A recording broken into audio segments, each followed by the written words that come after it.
Hello, everyone. Thanks for coming to the panel on the legacy of MLK and civil disobedience. I'm Annie Seaton. Can you hear me? Maybe you can't hear me. I'll yell. Thanks for coming to this panel on the legacy of Martin Luther King and civil disobedience. Welcome again to the Arendt Center Conference. I'm Annie Seaton. I teach here at Bard, and I also do a variety of other things in art and activism. And I'm currently actually writing a book on ancient Greek pastoral poetry. So it's all very exciting. I am here to introduce our very distinguished panelists. First is Amy Schiller, who actually does a variety of things. She works on political theory, philanthropy. Her work has been published in the Daily Beast, The Nation, and many other places.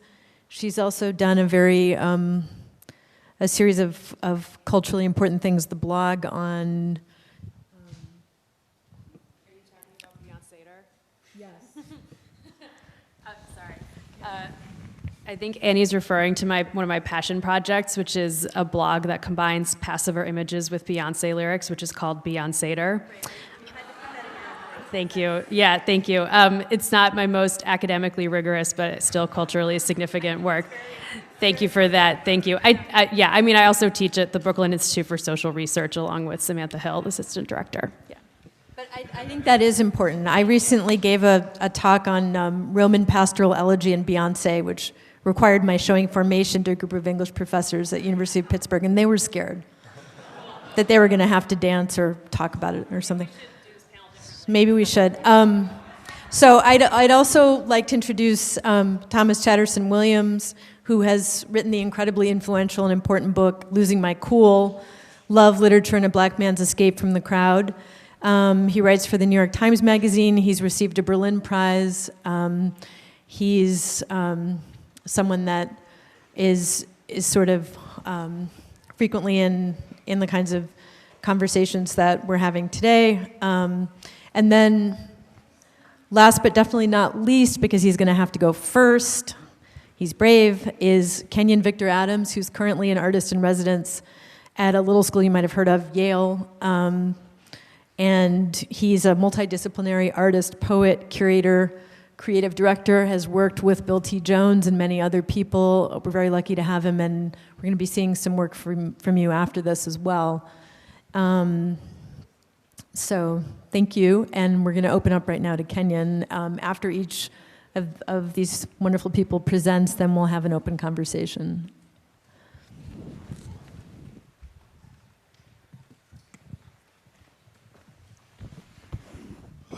Was I supposed to sit down and do that? It'd be a long time sitting.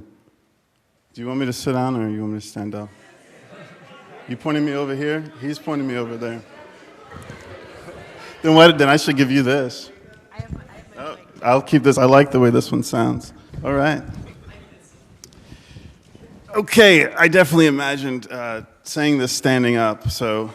Stand up. So you want me to sit? I'm going to tell you right now, anyone who's coming to my show, I will make you sit and stand a lot. Okay.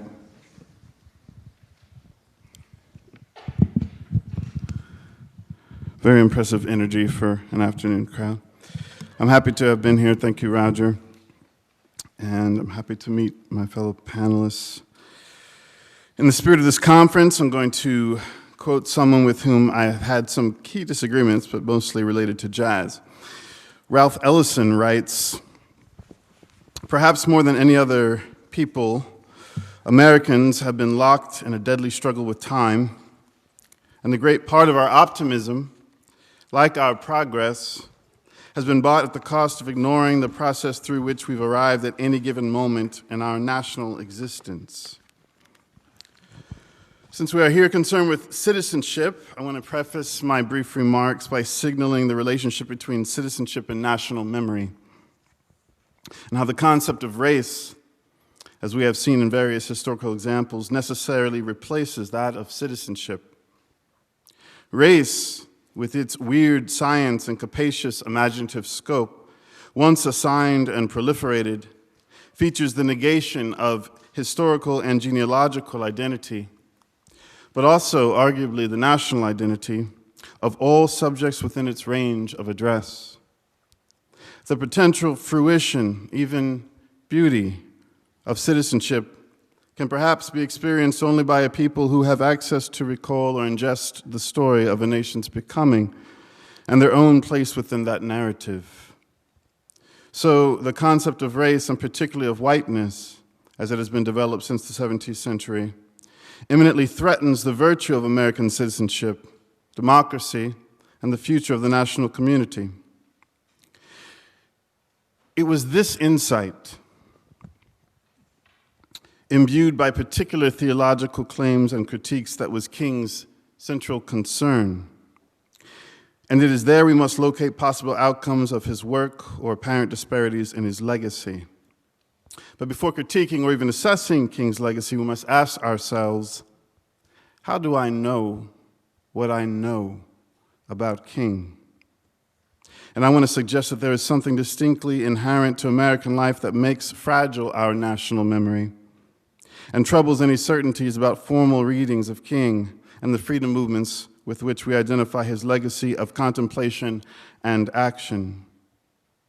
So let me begin with King's own words and an invocation of what I believe is his most rigorous and efficacious contribution to the American project, and to what may be its most ephemeral and essential expression, citizenship. Here's King.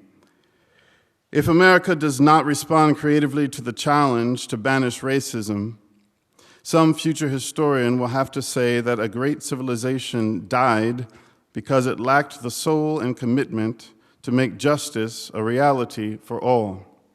And again, King, the ultimate logic of racism is genocide. King, the anti-racist. I want to propose a reading of the freedom movement as a nascent anti-racist movement that aspired towards intersectional and Pan-African identity, and which, despite its limitations, enacted a foray into various embodied discourses and discourses of the body.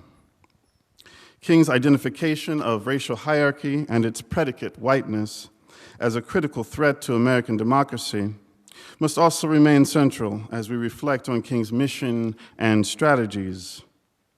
Any identifiable fissures in his public activism will reveal a corresponding pressure from this immense site of social harm.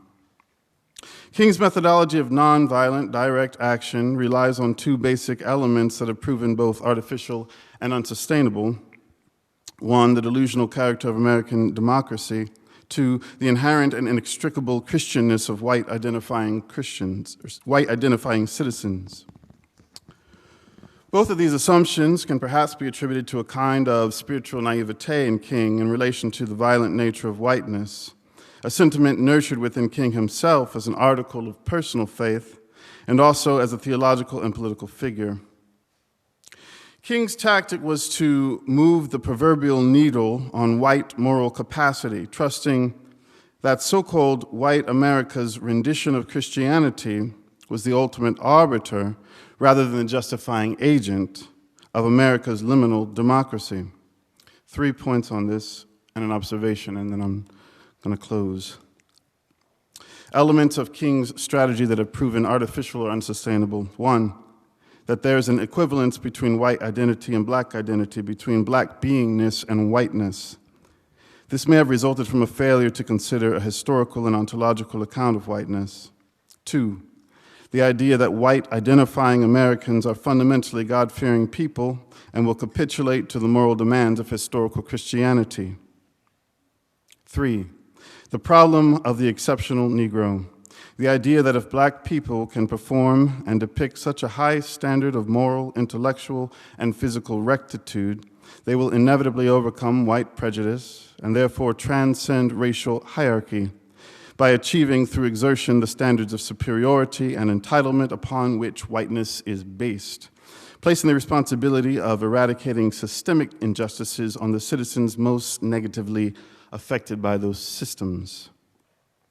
The first two assumptions are misguided in that they fail to identify that the most critical paradox separating blackness and whiteness is not contrasting heritages, but a dialectic of construction and erasure. Whiteness is fundamentally an erasure and therefore a violence, not only for the subject it makes white, but also to those whose lives and narratives must be erased in order to preserve, sustain, and expand the preeminence, and indeed the righteousness and innocence of whiteness and its subjects. In King's terms, it gives a false sense of superiority to the segregator and a false sense of inferiority to the segregated. Whiteness at once assumes a givenness in relationship to subjectivity, divinity, agency, and fruition, while it paradoxically erases family lineage, resists oral memory, rejects biological and theological claims of identity, as King argues in Letter from Birmingham Jail, and declares a self-pronunciation as origin. That is, whiteness names itself historically and persists in self-naming even as it paints over genealogies and other histories of the body. While the concept of whiteness is rooted in erasure and forgetting, a way of making genealogy at once irrelevant and ultimate, blackness depends upon memory, not only embodied memory, but also national memory. Blackness has emerged as the energy and vitality of Pan-African peoples living in diaspora to claim and profess humanity, selfhood, citizenship, even divine adoption, in the face of radical threats to their subjectivity, human dignity, and rights as citizens. Blackness as a construct of identity is a creative action, yielding robust and lasting contributions both within its subject and far beyond the bodies of those it seeks to liberate and imbue. King situated his own work inside this expansive global energy. Regarding Black exceptionalism strategies, the exceptional Negro, in the case of King, offers moral license for the white identifying person who accepts King to then be violent toward those who seem by comparison unexceptional, i.e., not reverend, not doctor. The gospel of exceptionalism has historically produced a backfire effect by which white identifying peoples and spaces accept the exceptional person of color on terms of proximity related to their own perceived superiority and proceed to demonstrate deeper violence towards what they perceive to be standard or ordinary examples. In closing, an observation. There's been at work a harmful misreading of King's legacy, which projects and sustains a patriarchal and individualist construal of the freedom movement, beginning with the fallacy that the Montgomery bus boycott was led by a single man. This calculated fantasy has expanded to depict a 21st century contemporary freedom movement devoid of such leadership, and therefore bereft of critical agency. Yet various people remember the freedom movement differently, not only African Americans versus those who believe themselves to be white. And the ways in which we remember these things have become crucial to the prospect of progress. The anti-racist activist not only detracts from the legitimacy of whiteness, but also seeks to construct an expansive pan-African humanism such as the kind we see in King. What may seem a fault in King's anti-racism is actually a failure of American memory to identify and contextualize the mission, character, and trajectory of King's work and thinking. And this breakdown of memory can be attributed at least in part to the effect of segregation on American identity, education, and the comprehensive epistemological implications of racial hierarchy for human and social formation.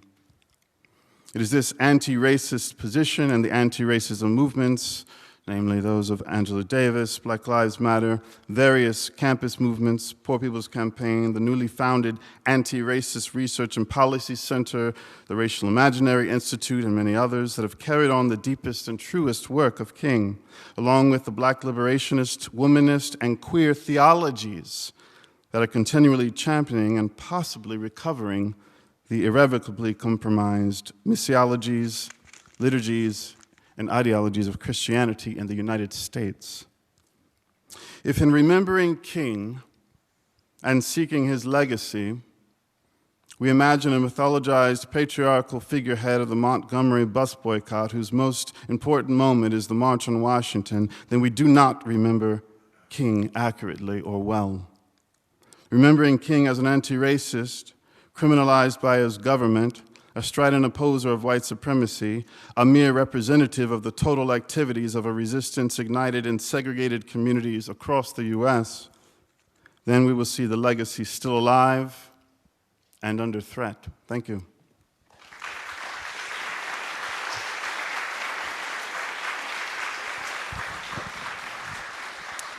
Thank you. So we'll hold questions till everyone speaks. Amy is next.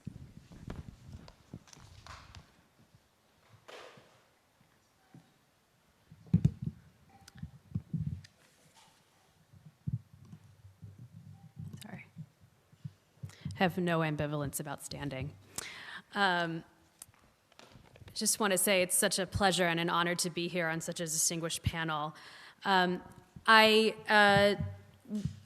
When I teach a lot about race along with sexuality and gender and politics, and my research independently has involved a lot of Arendt's conceptual frameworks. And I saw an opportunity when this panel was proposed to me and I was invited to be part of it, to merge one of the questions that has occupied me and my students in the classroom, specifically the lasting impact of the civil rights movement, with the framework from Arendt that I think is particularly salient when we talk about civil disobedience. What I'm referring to from Arendt is her portrayal of the two options for members of marginalized and excluded populations in relationship to mainstream culture. She is referring to, in her work, the context of Jews in Europe and the position of Jews in Europe. And the two options she identifies are the parvenu and the pariah. So she illustrates this polarity of the parvenu and the pariah in studies of figures like Heinrich Heine and Rahel Varnhagen. And the parvenu for her is one who comes from this marginalized and excluded group, yet is able to achieve through assimilation a certain status, a certain respectability among the dominant culture. This can happen through wealth, this can happen through social connections, but it always happens as a part of a striving on their part. So for example, in her portrait of Rahel Varnhagen, this is a wealthy German Jewish woman who took great pride in running a highly regarded intellectual salon.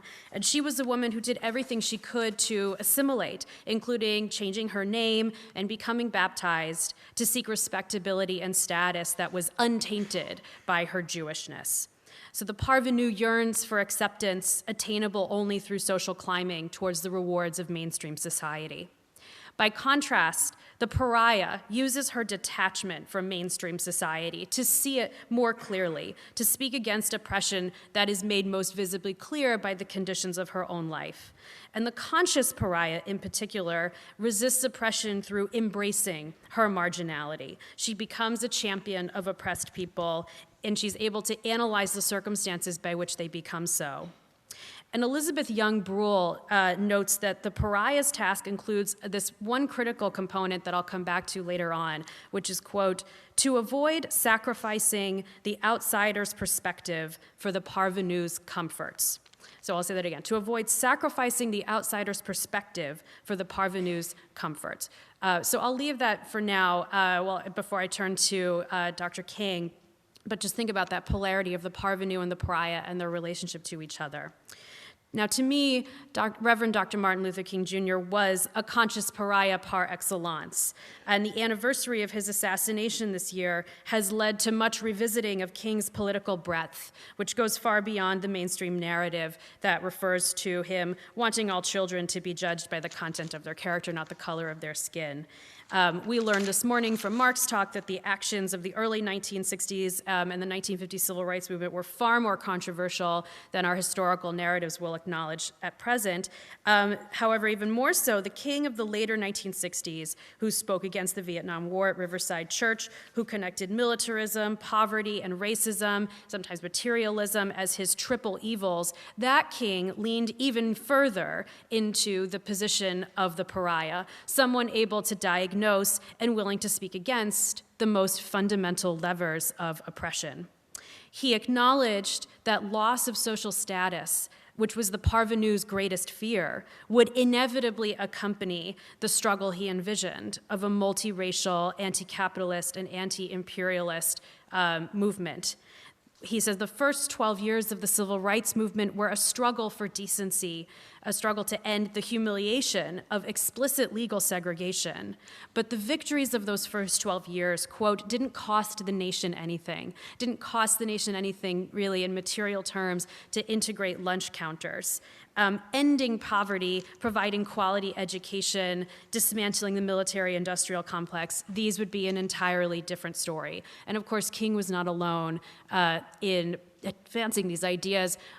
These certainly come from Bayard Rustin, as well as the Black Panthers, as well as a whole multiplicity of leaders of the civil rights movement and other even more sort of radical wings of it. Now, I could elaborate even further on this case for King as a conscious pariah in the Arendtian model, but at an initial glance, I can see a rather seamless application. However, I want to return to the other side of Arendt's binary, because it is there where I'm interested in what may potentially be a more generative conversation. I'm interested in juxtaposing King's conscious pariahhood with the opportunities that Black political figures had in the decades following his death to choose some of the benefits of incorporation into existing political structures, to be, in other words, a very modified kind of parvenu.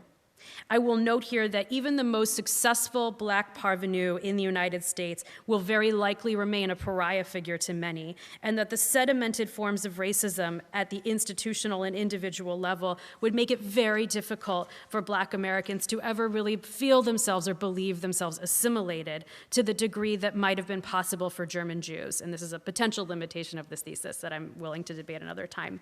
However, the betrayal by parvenu thesis within sort of contemporary Black political history is drawn heavily from Manning Marable, who locates the shortcomings of post-civil rights Black politics in the class divisions within the Black community, with opportunities for advancement available mainly to the Black middle class and elite. Marable, along with Adolph Reed, Frederick Harris, and others, has been providing this analysis for decades, but perhaps it wasn't until the later years of the Obama administration and its end that the gap between Black elite advancement and Black emancipatory politics came into a shared, clear view. So given the evolution of Black politics following King's assassination and in the decades that followed the civil rights movement, we might wonder how King would have evolved when presented with opportunities that emerged, however brief and fragmented, for political incorporation following the civil rights movement. The 1970s saw 20 Black mayors elected in cities like Atlanta and Los Angeles, where Maynard Jackson and Tom Bradley pursued to varying degrees economic development programs that benefited white and Black elites, growing the ranks of the latter without engaging in mass redistribution. The 1970s were also the advent of neoliberalism writ large, an ideology of reducing the welfare state and turning to the market as an instrument of empowerment. So within this larger milieu, President Nixon proposed the idea of, quote, Black capitalism, where there would be government agencies, surprisingly unfunded as it turned out, who would promote and contract with Black-owned businesses.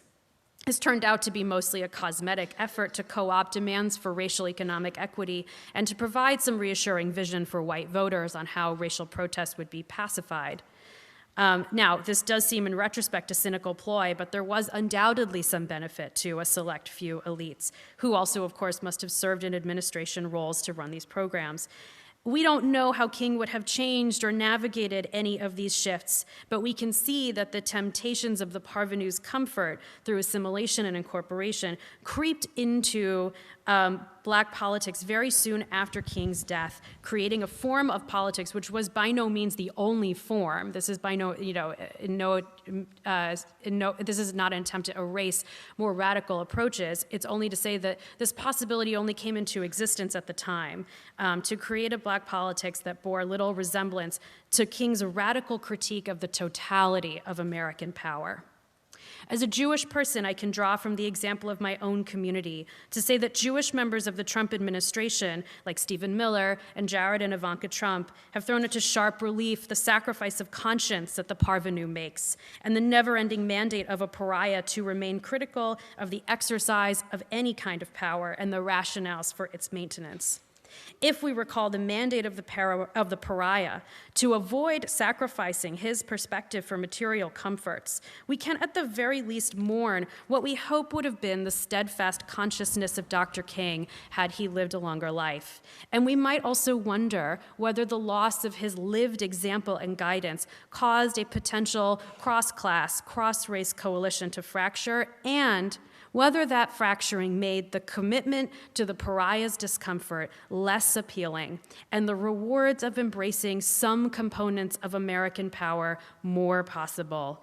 This could have been through the complicity in the carceral state evidenced by Kamala Harris's record of increasing felony conviction rates by 15% and drug conviction rates by nearly 20% while serving as San Francisco's district attorney, or by President Obama's embrace of capitalism in his deference to the heads of major banks at the height of the 2008 financial crisis, or even more recently, Michelle Obama's pronunciation of George Bush as her friend, someone she, quote, loves to death, someone whose company that she enjoys because they sit next to each other at formal events.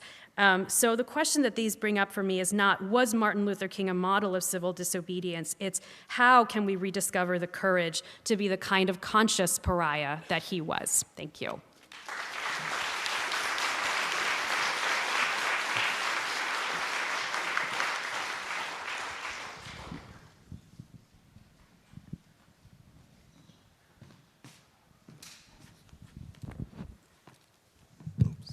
Thank you, Annie, and thank you all for being here on this, this beautiful fall Friday afternoon. In recent years, I've found myself thinking about Aristotle's distinction between the good man and the good citizen, and the political conditions that allow the latter identity to come to fruition.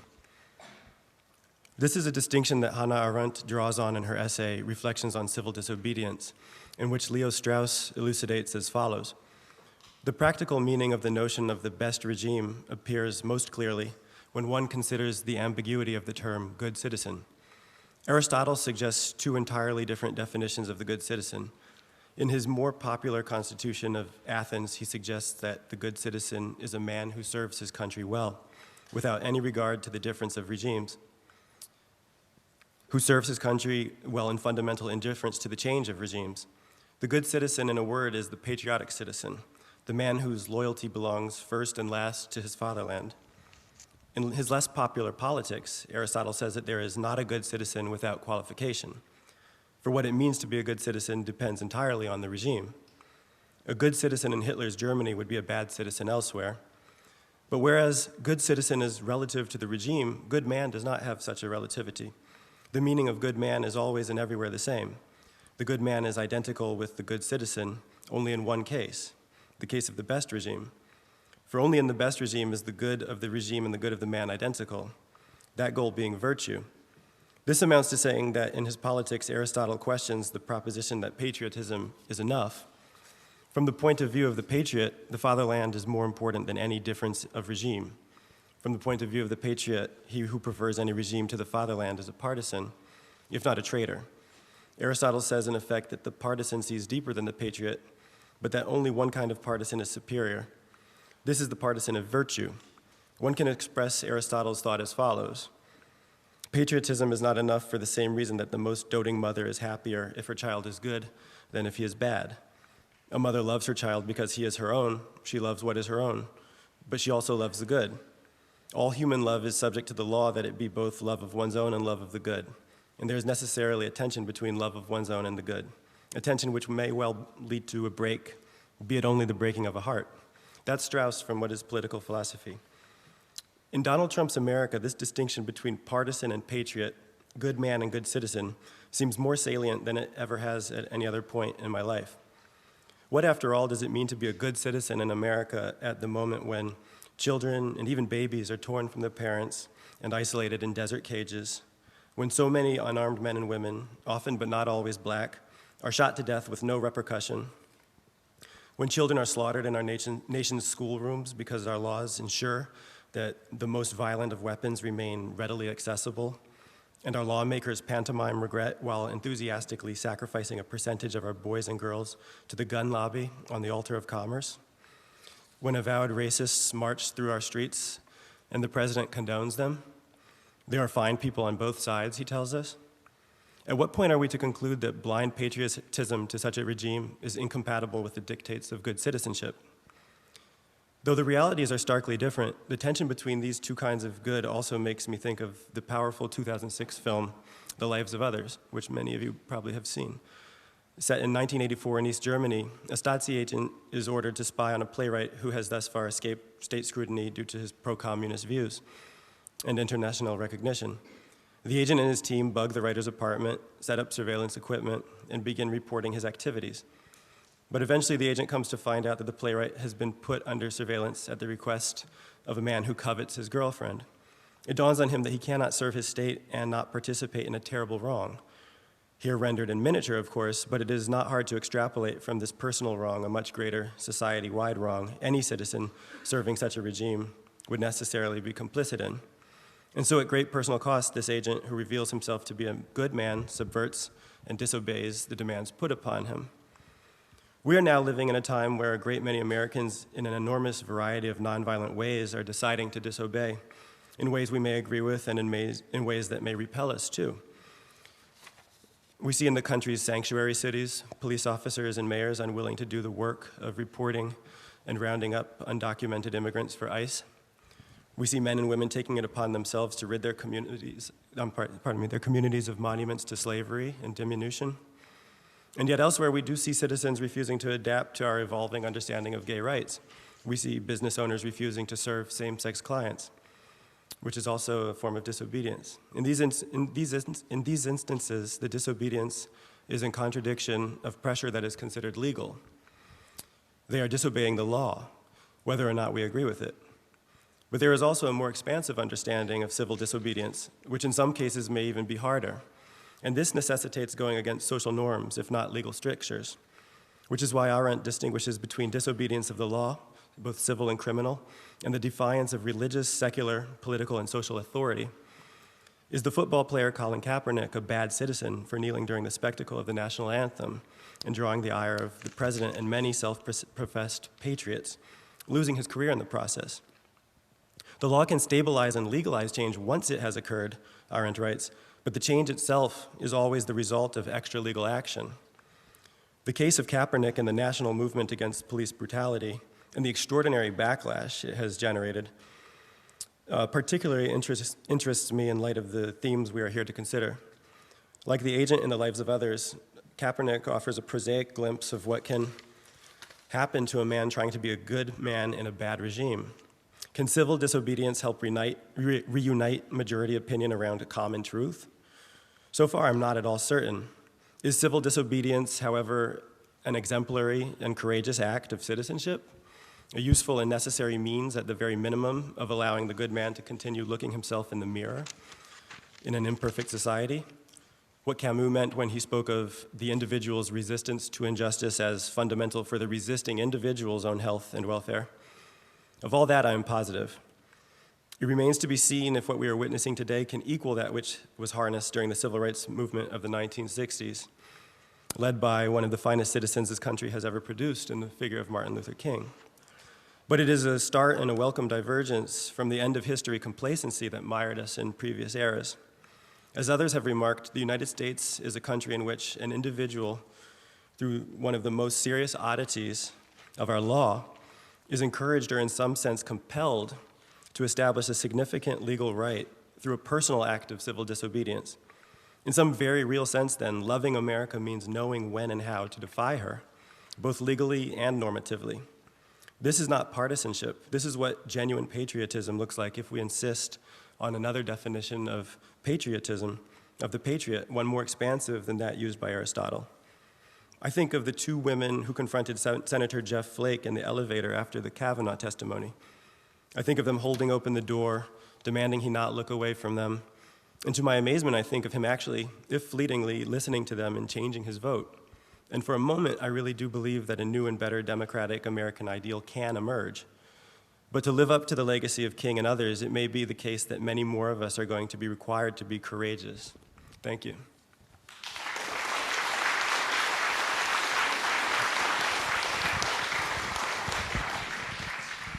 Thanks. So those were really three incredible pieces. Now we're going to really turn the questions over to all of you.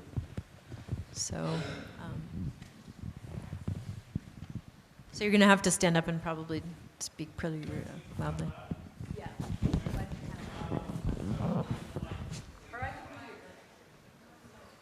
You have a mic in there? Okay. First, thank you all for your presentations. Kenyon, I appreciate the connection that you're bringing back to existence and the ontological question of being and not being.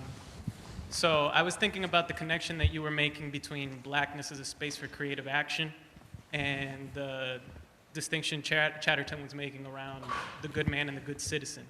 So the example of Kaepernick was what I was thinking. Is that, Kenyon, would you say that that was creative action? And then what is the relationship between creative action and then being the good man?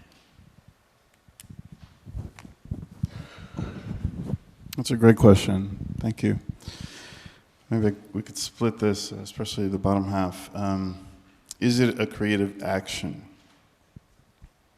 I think for my purposes, I was using the idea of what is constructive, right? I was trying to do a construction and erasure dialectic with blackness and whiteness to kind of demonstrate what I think drove King, what really concerned him theologically. So creative action in terms of King, I think he would think that it requires, a football player to contextualize direct action. The king that died before 40 would probably, that person, that sort of anachronistic person, would now have to say, okay, how are you going to contextualize direct action? But the other part of creative action that I was trying to point to was something that King was looking at the whole African diaspora and looking at liberation movements, not just with the diaspora, African diaspora, but people all over, liberation movements all over the world. And he really saw himself, and he saw that as creative energy. And he actually felt that the United States was a bit behind, and he thought it was pretty amazing that you're trying to do creative action to produce a cup of coffee using constitutional law for a cup of coffee. So I think contextually, yes, it's creative action, Kaepernick. My concern that would be this kind of anachronistic, assemblage where I think there's other places also to look and other ways that if you were to say, how does King's work now extrapolate itself and become contemporary? I think there's also other things to imagine. Just about Kaepernick, I'm confused. I think about him a lot, and I'm confused about what he really means for the time and what he will mean in the future. And I think about, were King alive in a time like now? Would he have a Nike contract or something like that? And is it possible to do something as noble as King did in a time like our own, which is, it's always going to devolve in some sense into something material and able to be capitalized off of in a way that seems to devalue something that is there in the pristine images of the 1960s that are preserved for us. So I think that Kaepernick is doing something very noble and very important, and I think that the reason that you can tell it's important is that the extremity of the backlash that he generates means that he brought something new into the world that that many people don't want to see brought there. But I'm not sure. Maybe it is actually in fact frivolous on some level, and the Nike contract maybe makes it that way. I'm not sure. I will add to that. You made me think that the theater, King was interested in theater, and he was very conscious, to use your cue. I was very conscious, and if that's a modality, it is a modality, and I think Cap is involved with that modality. Did you have something to say? I would just add that certainly Arendt, I think, would look at Kaepernick as and the Neil as action, right? It's a political action that creates a new space and a new discourse and a new kind of chain of reactions that were previously sort of unthinkable or unanticipatable. And so if we just want to refer back to her, certainly there's a way of seeing Kaepernick as a person of action and political action, which for Arendt is inherently sort of creative and natal. And in no way to diminish Cap. I think it's pretty powerful stuff, pretty amazing stuff. Other questions back there? Hi. So you mentioned, Kenyon, the concept of the exceptional Negro and the patriarchal picture that was sometimes painted when we talk about Martin Luther King Jr.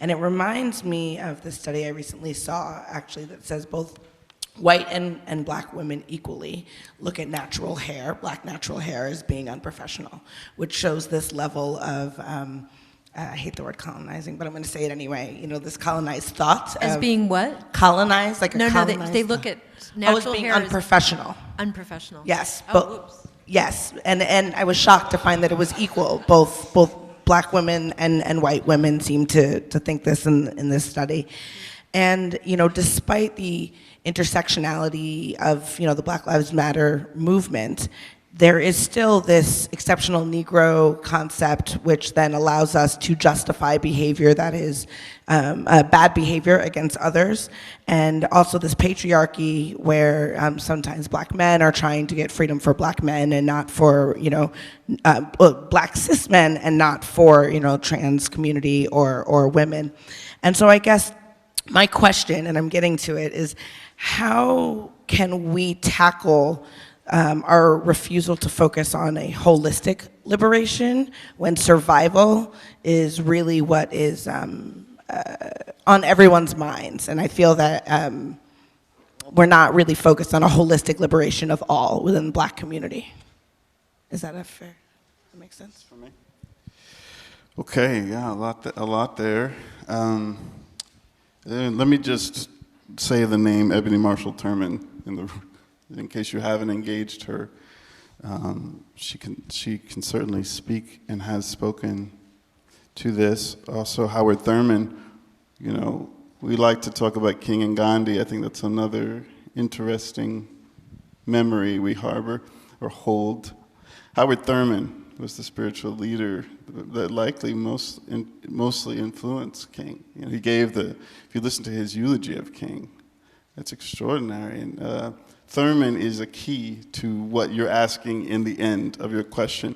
I had a note, and I was saying I'd be remiss, and then I missed it, but I'd be remiss not to mention the underlying philosophy of King's work, which is the centrality of love. And I'm still learning about that, but his conviction about love, that it sort of possesses all this necessary centrality for every freedom and liberation and endeavor, is, I think, rooted in self-love.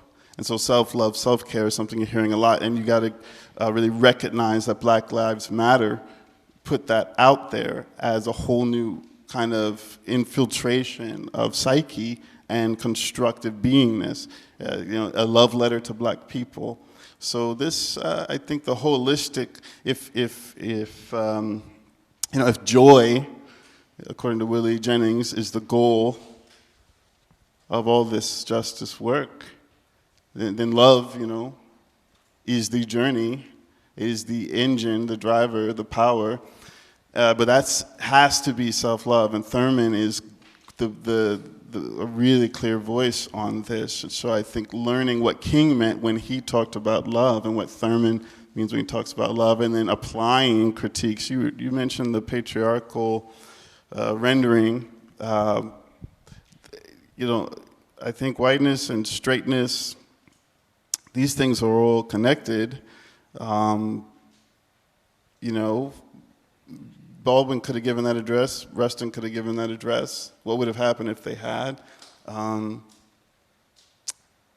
So yeah, it's important to not remember one man as being the freedom movement in the United States. That's important. That doesn't detract from King. Matter of fact, he would tell you this, I'm confident.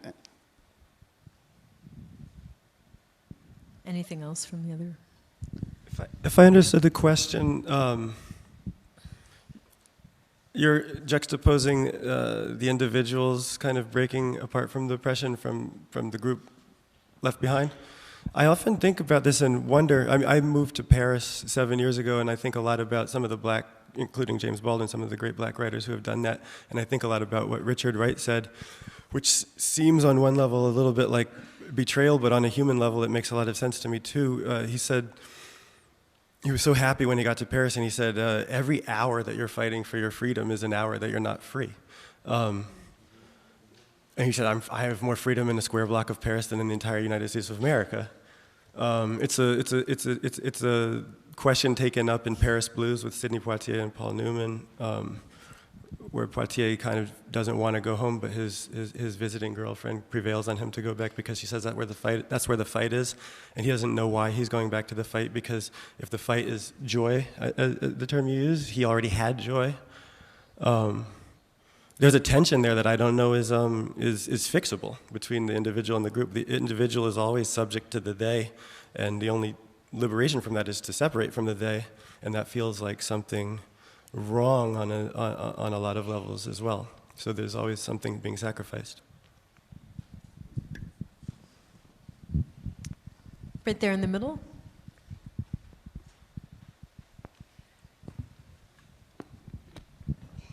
Hi, I really appreciate the opening comments, and the question and musing I'm posting, I am doing so acknowledged as a female person lacking color.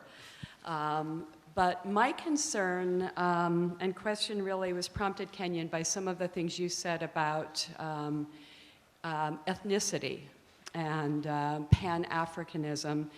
And I'm kind of wondering about the position of maintaining racial identities over humanity as an identity. So it may be civil disobedience, but for most of my life, when given a questionnaire, if the question is race, I check other and write in human.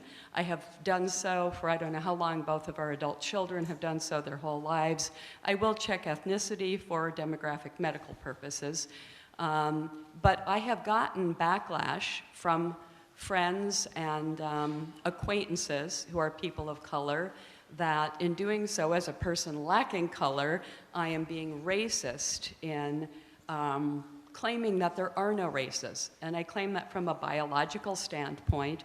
I believe there are ethnicities, there are classes, there are cultures. I don't personally believe that race exists. I think there's humanity. So if you could address how that fits into or is against some of the struggles you represent, that would be great. Well, can we start with Amy, just because I feel like she's getting a little left out? Not to essentialize or anything. But. So, all right. So I'm also a white woman. Sorry, I am a white woman, not also. You obviously identify differently. I find it important. So I can only speak to how I personally navigate this. And I think Kenyon may have a better sort of theoretical couching for this. When I teach my classes, if I teach at Brooklyn College, they are almost entirely racial minority students. And if I'm teaching a class about race and in American politics, it is significant for me on the one hand to establish that the professor-student relationship remains intact, right? That my responsibilities to them and their responsibilities to the classroom and to me are all the same, even in acknowledging the dynamics of race as an additional element of knowledge and power and knowledge production in that room. And so I think it's important for me, not only in the beginning of class, but throughout the class, to sort of acknowledge that I will not have the same sort of personally informed experience, the lived experience of race that other people in that room have, and that informs my access to knowledge, that informs my how my analysis and my sort of instincts are shaped. And that's, I think, just a truth that I really believe about how people live in society, because maybe races do or do not exist in an ontological sense, but many people are raced, right? I live in a world that treats me as a white person, that treats other people as people of color. The consequences of living in those two kinds of bodies are really different. So I think it's really valuable, on the one hand, to be able to acknowledge the differences in lived experiences, even while maintaining that, yes, like the other roles that we have and the other relationships we have to one another remain sort of intact and respected. I don't know if that fully answers your question, but that's how I've handled it. Yeah, you can't have a democracy and maintain racial hierarchy. So this is not exactly about a subjective thing. Do you want to have apartheid or do you want to have a democracy? The two cannot coexist. What do we have? I appreciate, I would check out some critical race theory. I mean, read Nell Irvin Painter's History of White People is a start. There's a discourse that is historical. I think it's important to say, no, there is no beingness to whiteness. No one can say, I am white, and that be true. Yet, as she's describing, it's a false idea with real-world consequences. So it's one of those imaginary things that comes into reality in very strong ways. But that's because we have something that more resembles apartheid than democracy. So I think King was trying to take racial hierarchy down. He was trying to take apartheid down, and he tried to do that theologically, betting on the Christian character of the United States of America. May I? I want to thank you for that comment and for the question. It speaks directly to what I'm very focused on right now. I'm finishing a book about being the black father. I grew up under the rule of hypodescent and the idea of the one-drop rule. My father's black, my mother's white. I grew up not questioning the idea that I was white, and white people didn't really question it. Black people are used to accepting people of all skin tones as part of the black community. It wasn't until I moved to France and had children who came out looking, to be blunt, Swedish, that that the fiction of race kind of really presented itself to me, and I did a lot of thinking. And for 4 years, I've been writing a book that's an adaptation of an essay I wrote about the shock of having a very white-looking daughter, and what does it mean if I'm a black man that can have a daughter like this, and what does it mean if my daughter is white and my father's black, but they have the same smile and the same, a lot of the same DNA. Last spring, I profiled a very brilliant woman named Adrienne Piper, who's an artist. She had a huge retrospective at MoMA recently. She lives in Berlin. She's a distinguished philosopher, and she publicly retired from blackness in 2012. And we talked a lot about this, and there was some deep part of me that still, even as I was writing this book, was resisting. But I came out of these conversations with her thinking that the most radical act of civil disobedience that I can probably do and teach my children to do is to step out of this black-white binary that is a fiction that is forced on us and that reproduces a social inequality that I don't want to reproduce anymore. And I realize that's naive, that's privileged. Black people can be really supportive of this position, or they can get really mad saying that that's you live in Paris, you have light skin and a white wife, so that doesn't speak to me. that's possibly a compelling response to it, but I'm out of the game myself, and I'm really inspired by the little act of civil disobedience that you do every time you fill out a box, because those boxes are fake. So thank you. If I could say one thing about the box, so we both have babies. I have a little daughter, 2 years old now, and I could not get her out of the hospital. Listen, she was born 2 years ago. I couldn't get her out of the hospital, and I could not get a Social Security number. And I spent time until I declared her according to a 6-box half sheet of paper. This is the United States of America. If that's not apartheid, you're going to have to explain to me what it is. Now, the other thing I want to leave with is the thing about they became a race. They made us a race. We became a people. Black people became a people. So I am black, and that's a beautiful thing. It's one of the best things to be, especially now. But what if you want to reject whiteness and white identity? Who are you? You're going to have to creatively act that. Where's the creative action for constructive? Is there a constructive whiteness that is not a violence? This is really interesting. If we can keep going on that question a little bit longer, I agree with you 100% that you have to, it's not enough to just say stepping out of race is over, and then it's business as usual. We actually have to do what Fanon was asking for, which is to create a new man. And I think that we could do that because in human terms, in civilizational terms, white and black is not that old. It's like 400, 500 years old. It's, we have lived other ways. We could live other ways if significant numbers of us wanted to, so desired to. I actually, last summer I spent time interviewing real white nationalists in Europe and Richard Spencer here in America. And one of the things that they think is very dangerous is this kind of complacent idea of whiteness, where whiteness is neutral and everybody else is raced insofar as they deviate from white neutrality. They want to reawaken a white race consciousness, and they want white people to know that they're white. I certainly don't want white people to be reawakened to their racedness in the way that Spencer does, but I do want white people to step out of the idea that they have no race.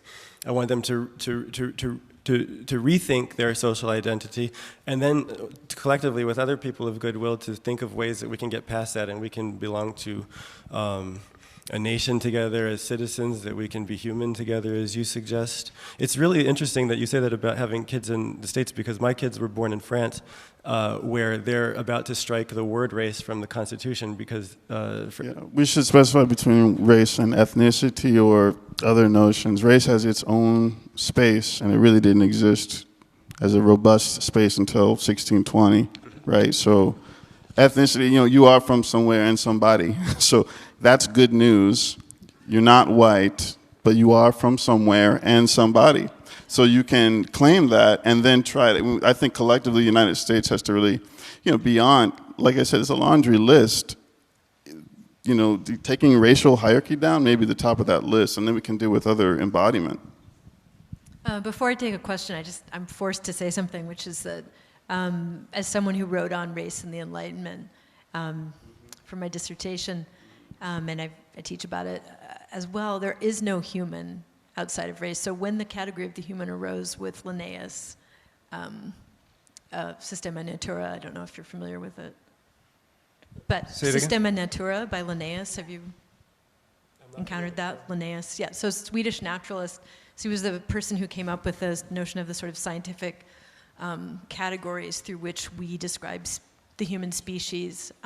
Also a fellow named Immanuel Kant, rather well-known philosopher. Both of them, when they described the category of the human in the 17th and 18th centuries respectively, elaborately described it and only described it insofar as it related directly to race. So this fantasy fiction that there's some human category that anyone could step outside of. I mean, Adrienne Piper knows this quite well. She's a Kantian philosopher herself. I think what she's doing isn't sort of saying that she doesn't want to be black. I think what she's saying is she doesn't want to be violently racialized and segregated. I don't think those are the same thing. She's actually saying both. She's saying that she doesn't want to be, she's saying that she wants to belong to a tradition and a culture, But she told me, you know, we spoke about this. She told me that she doesn't. I said, well, do you believe in a black sensibility? She said, no. What?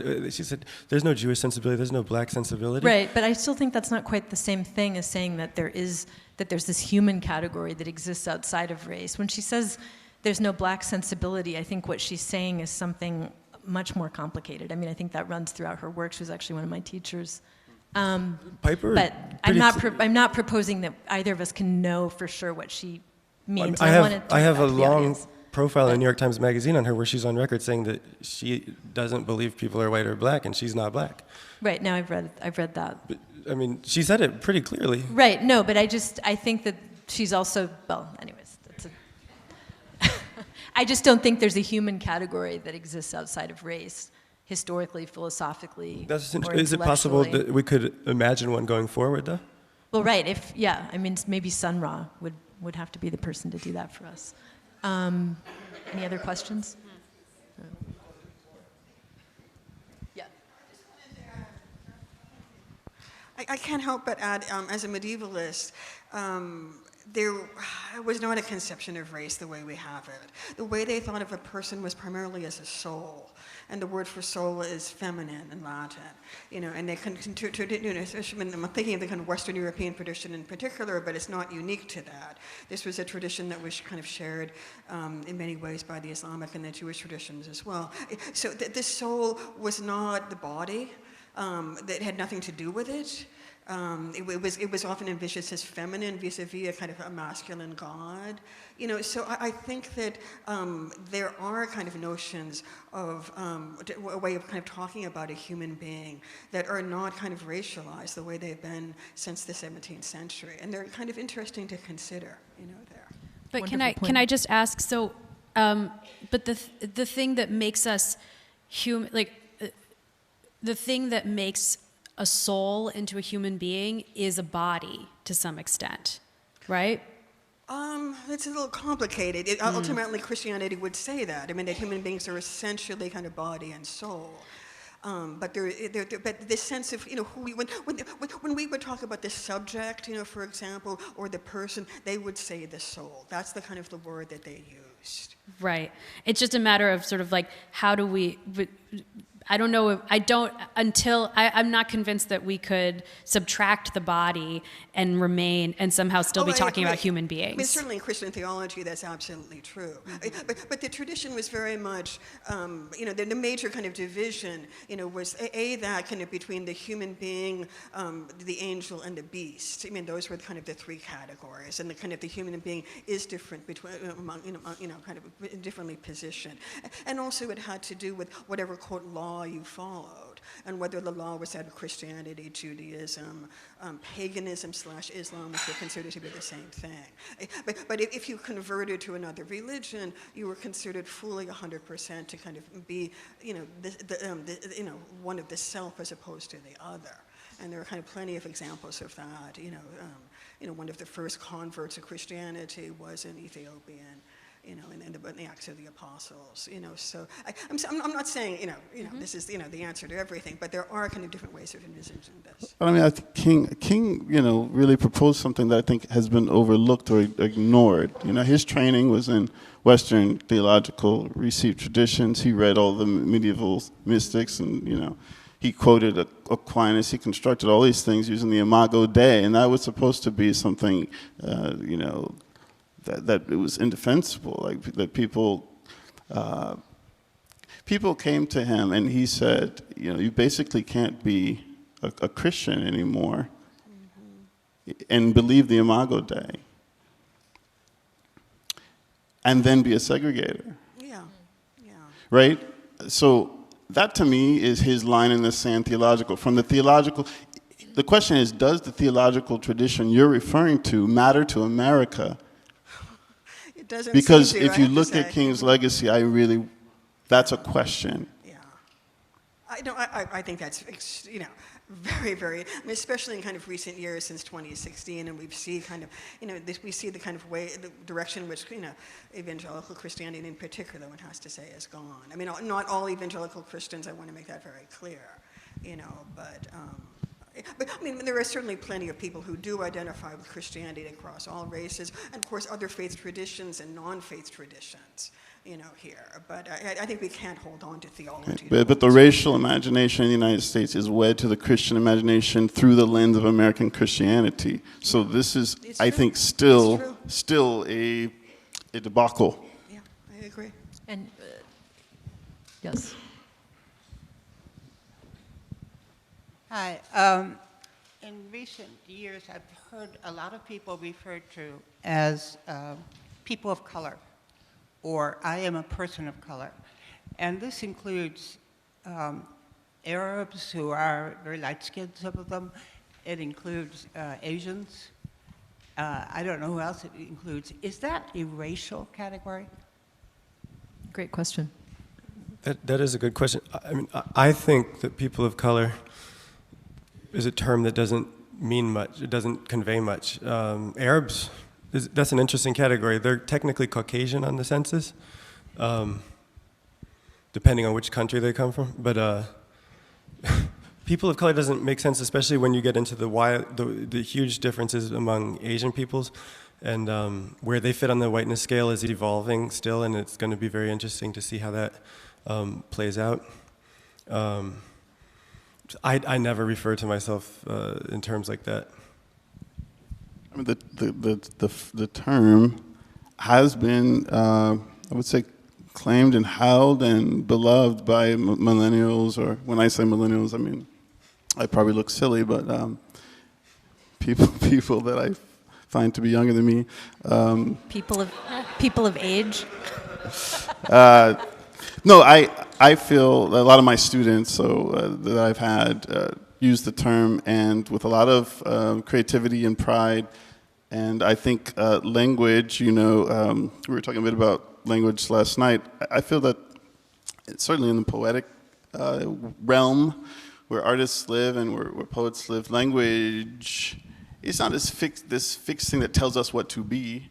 It's we engage it in order to make meaning, and so I think in some very ingenious ways, making meaning of all the sorts of things that come at them. So I think people of color, I think people keep trying to name human, so they'll keep doing that.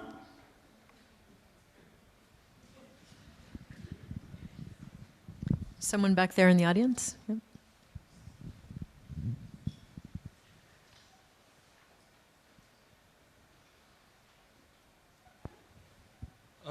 I have a question about navigating identity. I've spent some time in Palestine over the summer, and I was really struck by, obviously a million things, but particularly about identity, the way in which identity is really constructed collectively, and that it was kind of in stark comparison, especially on college campuses in the US, to kind of the necessity and kind of desire to identify so much with the individual, with all of your identifiers that cut all the lines of intersectionality without criticizing that form of identity. It was just interesting to see kind of a different societal conception of kind of collective identity around your heritage, like in direct relation to other people.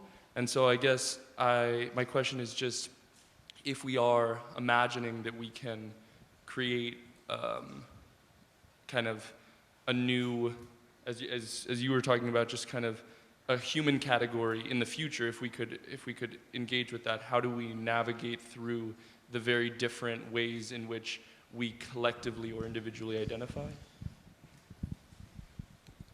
May I? I think that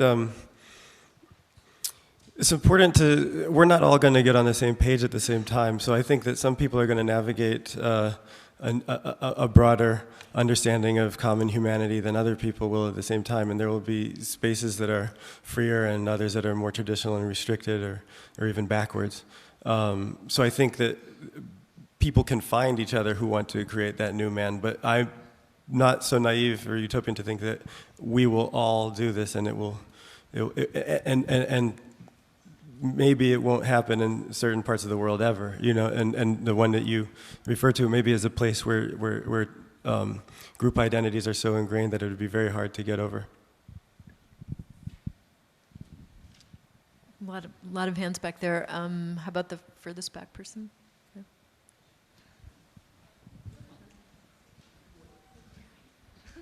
Sorry, mine kind of relates to what he was discussing about identity, because I identify as Latina, and I feel like that's an issue with certain people. Like, I can never get on the same page with people who aren't Latina sometimes. They'll say that's not a race. And I understand where they're coming from, but living where I live and coming from where I come from, I'm not white enough for certain kids, and then I'm not ethnic enough for like the black kids or other kids. Like, sometimes I fall like right in that middle and I feel like left out.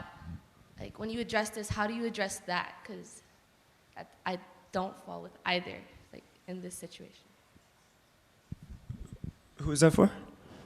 What? Who is the question for? What do you mean? Oh, all three of you. Whatever you say.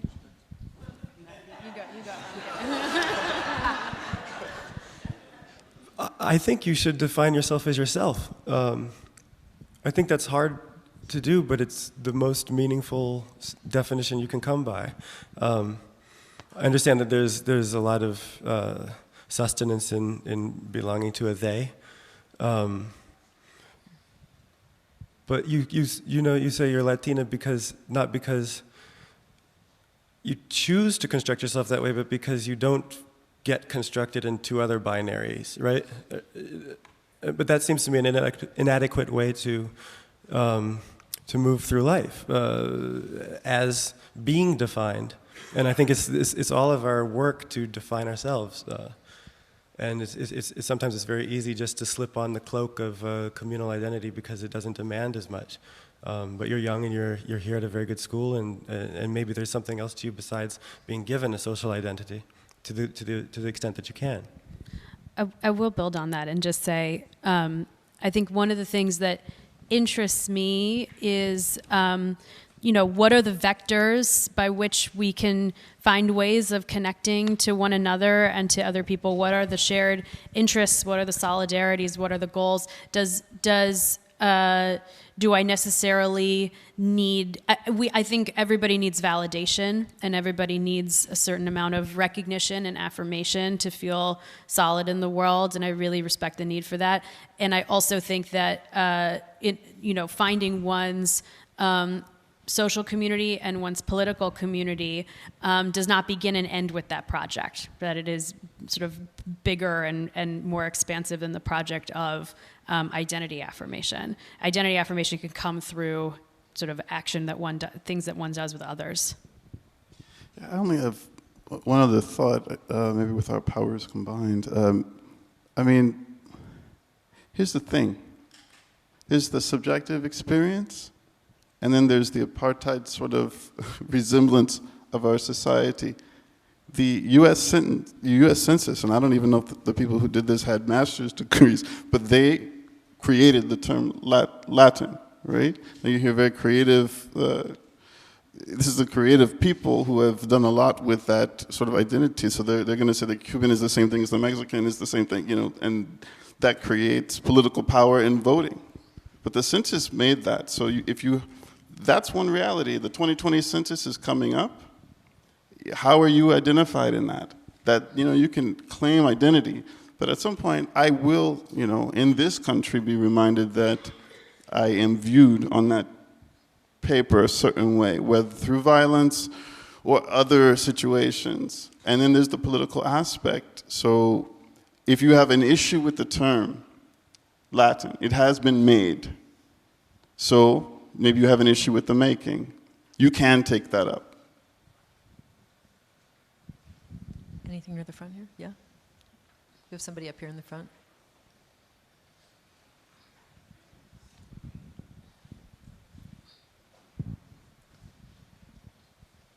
Hi. I was just wondering, going back to your previous discussion about people of color and there being kind of a spectrum of whiteness and not fitting into certain categories, whether you see those terms as being helpful or negative towards our country, and whether you see them kind of changing in the future, and whether those terms should kind of stay in how we want to build our humanity, or whether they might be, you know, kind of degraded away in our future. What I'd like to see, I mean, I would like to see the census. I would like to get rid of these categories because in my own lifetime, I'll give you an example, the categories don't make sense. When I was younger, you could only mark one box on the census. Now you can mark multiple boxes. So I would have had to choose. I couldn't possibly reflect my actual heritage on the census until I was an adult. Now I can mark a number of things, and it completely changes my official social identity. But nothing about me changed, nothing about my ancestry changed, nothing about my reality changed. What do these terms really mean? I mean, at one point Chinese were considered black, Mexicans were black, and another time Chinese were. It changed throughout the 20th century. So what a term like black doesn't capture anything, and a term like people of color captures even less specificity. Whiteness is a category that has constantly evolved around the margins especially, and has kind of expanded to include other groups, as other groups have always defined themselves against the lowest category on the social hierarchy, which has always been stuck at black. So whiteness didn't used to include Southern Europeans, and now it does. So these categories don't do anything. So in my own kind of naive, hopeful way, I hope that we could get to a point where we don't use them. I mean, this is actually possible. France is a society that has lots of flaws, but it doesn't recognize race officially. And the language, the word race, because if we really believe that there's no such thing as distinct races among human beings, then why do we have these words inscribed in our legal documents? And so in France, actually, it's probably going to be struck. And I think that these language matters and precision matters, and these are moves that actually can have like larger effects than just being nitpicky about how we describe ourselves. And in America, do you see that happening in the future at any point? I hope so. I mean, I think that there's a lot of people that feel that the way that we organize ourselves right now is insufficient. And I feel like the conversation could move that way, and there's always significant backlash, but I think that it's possible, certainly. I think we have time for at least one. Oh, I just want to add one more response to that, sorry. I mean, to me, I think race is such a lived reality. I think the disparity between a white household, a median white household wealth and median black household wealth is so, obscenely huge that I feel like the question of language must correspond with questions of justice, right? I just don't, I think utopianism about moving beyond racial categories would have to be accompanied by a justice program for how exactly to resolve the material divides that have been wrought by the racial apartheid system. But that gets into notions of class, not just color. Well, absolutely. Yeah. Class is something that's very difficult to talk about in this society, but that's actually where an important part of the conversation has to take place. I think we have time for at least one other question, and even though I'm supposed to be the moderator, I can't help saying that it's so easy for someone like you or me to question racial categories, or someone like Adrian Piper, because the racial categories of people who are racially ambiguous, racially indeterminate, who descend from, much more likely to have descended from house slaves, free Negroes, masters, etc., people who constantly get asked, what are you? It's very different for such people to question the idea of racial meaning than it is for someone who's always going to be interpolated in a very quick kind of way. Yeah, but James Baldwin was one of the most eloquent questioners of these categories.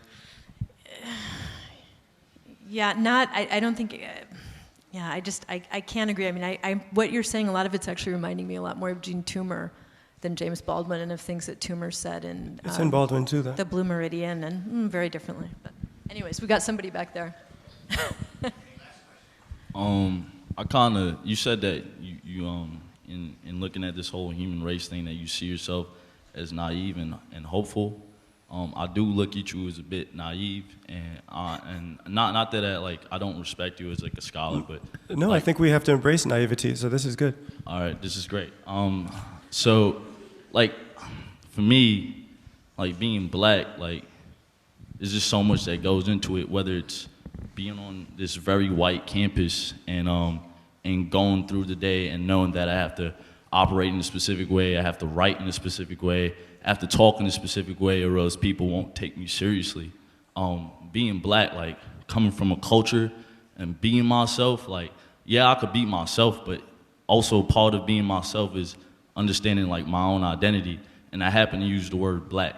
I'm also Jamaican. I'm also a straight man. You know, like there's other ways to identify myself. But I feel like in terms of race, like I've never really had the choice because of like the way that my race has affected me. And as she says, like a lived reality. When I see you, I see someone who's a little bit out of touch. Because I don't know if you'd come back to where I'm from. Like, I don't know where you're from, and I don't mean to judge you on that. But like when I go back to, that's great. When I go back to where I'm from, I can't look at anybody and not tell them I'm black. And for them, like they would look at me as like a traitor. You know what I'm saying? I'm not saying like I can't be myself because I've always been myself. And I'm also very proud of being black. But like for you to try and strip that of my identity and then to tell me that it's not going to affect me in the way I live, I look at you as a fool. I'm sorry. Thank you for your comments, and you're welcome to create yourself as you wish to. But you're basically saying that you're defined as black, and so therefore you have to be defined as black. I don't find that a completely convincing argument. I think that there are other ways to imagine yourself than I want to re-clarify, like, though I identify as black, there's so many different kinds of black identity. And like I'm okay with you're Jamaican, that. so that's already very different than the descendants of Southern slaves. So wait, are you trying to like tell me that I shouldn't identify as black and I should identify as Jamaican? I'm not really sure. Well, I am saying that there's a significant difference between coming from the West Indies and coming through the American South so as a descendant my of slaves. parents immigrated to New York. I was born here.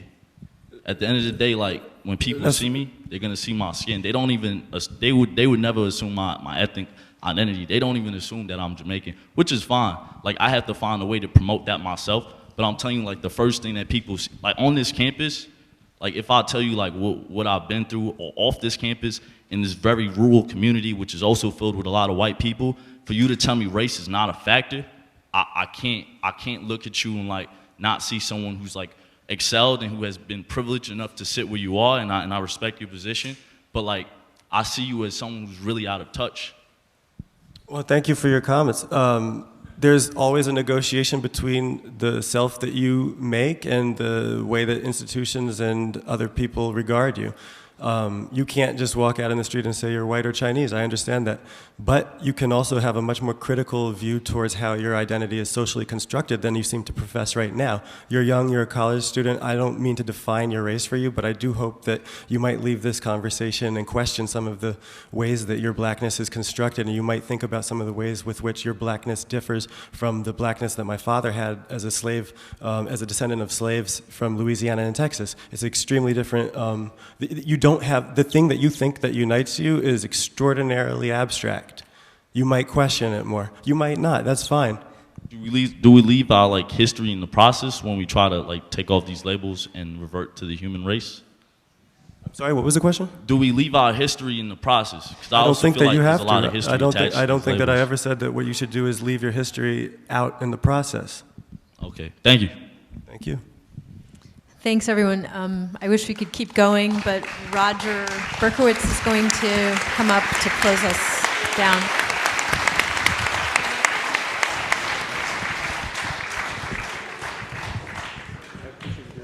So Roger took a moment to thank Tina and myself, and so I would just like to take a brief moment to thank first the incredible student fellows, over 20, who have been helping Tina making this conference run smoothly. I want to thank all of you, the incredible membership of the Hannah Arendt Center and Bard students and BSECs who support the center and engage with us and make our work meaningful. And I want to just quickly pick up on Thomas's distinction between the good man and the good citizen and say that we are very lucky to have a good man and a good citizen leading the Hannah Arendt Center and really creating a space for thinking on campus. Thank you, Roger. None of us would be here without you.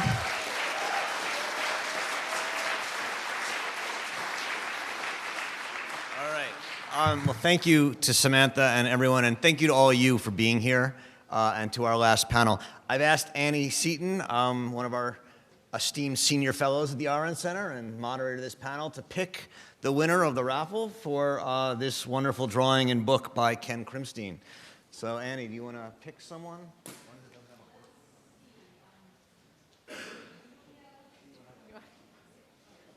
Delia Chatlami. Delia Chatlani. Oh, she's here. You want to come get your drawing and book? Thank you very much.